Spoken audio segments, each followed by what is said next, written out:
माता लक्ष्मी की कथा। किसी नगर में एक साहूकार रहता था। उसकी एक बेटी थी। वह रोजाना घर के सामने लगे पीपल के पेड़ पर जल चढ़ाती थी। उस पीपल में लक्ष्मी जी का वास था।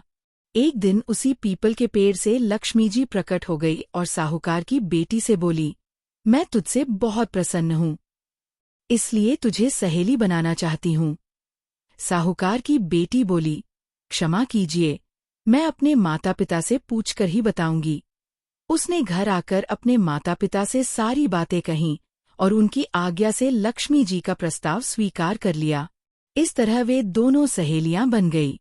लक्ष्मी जी उससे बहुत प्रेम करती थीं। एक दिन लक्ष्मी जी ने उसे भोजन के लिए बुलावा दिया।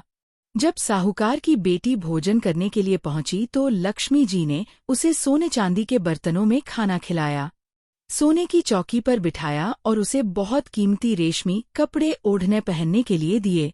इसके बाद लक्ष्मी जी ने कहा कि कुछ दिन बाद मैं तुम्हारे यहाँ आऊंगी। साहूकार की बेटी ने हाँ कर दी और घर चली आई। उसने जब सारी बातें माता पिता को बताई तो वे बहुत खुश हुए, लेकिन बेटी कुछ सोचकर उदास होकर बैठ गई। जब साहूकार ने इसका कारण पूछा तो उसकी बेटी बोली, लक्ष्मी जी का वैभव बहुत बड़ा है, मैं उन्हें कैसे संतुष्ट कर सकूंगी। ये सुनकर पिता ने कहा कि घर की जमीन को अच्छी तरह लीपना और अपनी पूरी श्रद्धा से रूखा सूखा जैसा भी भोजन बने उसे बहुत प्रेम से लक्ष्मी जी को खिला देना। पिता बात पूरी ही करने वाले थे कि एक चील कहीं से उड़ती हुई आई और बेशकीमती नौलखा हार साहूकार के आंगन में गिराकर चली गई। यह देखकर साहूकार की बेटी खुश हो गई। उसने पिता की बात मानी और घर को सुंदर तरीके के सजाया, जमीन की सफाई लिपाई की। चील ने जो हार उनके घर में गिराया था उसे बेचकर लक्ष्मी जी के लिए अच्छे भोजन का इंतजाम किया। उन्होंने सोने की चौकी और रेशमी दुशाला खरीदा।